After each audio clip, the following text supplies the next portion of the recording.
Hi friends, welcome back to my channel Sarla's cook book. ఈరోజైతే నేను చిక్కుడుకాయ టమాటో మెంత కూర వండుతున్నానండి. ఇలా లేత చిక్కుడుకాయలు తీసుకున్నాను, మంచిగా కడుక్కొని ఇప్పుడు ఇలా చిన్న చిన్న ముక్కలుగా కట్ చేసుకున్నాను. ఇప్పుడు ఒక మీడియం సైజ్ ఆనియన్ తీసుకున్నానండి. ఆనియన్ కూడా మనం ఫైన్ కటింగ్ చేసుకోవాలి, ఎందుకంటే ఆనియన్ టమాటో ఫైన్ కటింగ్ ఉంటే మనకు కర్రీ అనేది గుజ్జులాగా చాలా బాగుంటుంది. చపాతీలో కానీ రైస్లో కానీ చాలా బాగుంటుంది. సో ఒక టమాటో కూడా ఇలా ఫైన్ కటింగ్ చేసుకున్నాను. ఇక్కడ ఒక కట్ట మెంతం కూర తీసుకున్నానండి. మెంతం కూర బాగా కడుక్కొని సన్నగా కట్ చేసుకున్నానండి. ఇక్కడ 2 టేబుల్ స్పూన్ల ఆయిల్ తీసుకున్నాను. కుక్కర్లో కొంచెం ఆవాలు, కొంచెం జీలకర్ర, కరివేపాకు, కొంచెం ఉల్లిపాయ ఇవన్నీ కొంచెం మంచిగా ఫ్రై అయిన తర్వాత పచ్చగా నూరుకున్న అల్లం వెల్లుల్లి పేస్ట్ వేసుకున్నానండి.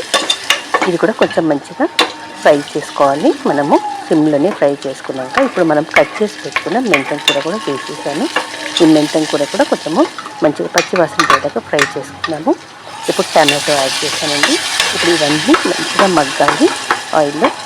ఫైనల్గా ఇక్కడ మనం కట్ చేసి పెట్టుకుని చిక్కుడుకాయ వేసేసాను.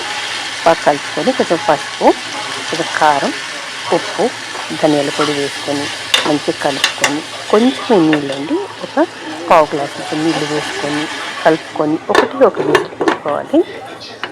అంతేనండి, ఎంతో టేస్టీ అయిన చిక్కుడుకాయ టమాటో మెంతం కూర రెడీ అయిపోయింది. ఈ కర్రీ చపాతీ, పుల్కా, రైస్లోకి చాలా బాగుంటుంది. ఫైనల్గా కొత్తిమీరతో గార్నిష్ చేసేసుకున్నాము. సో మీకు రెసిపీ నచ్చినట్టయితే తప్పకుండా లైక్ చేయండి, షేర్ చేయండి అండ్ సబ్స్క్రైబ్ చేసుకోండి. పక్కన ఉన్న బెల్ ఐకాన్ని యాక్టివేట్ చేసుకోండి ఫర్ ద అప్డేట్స్.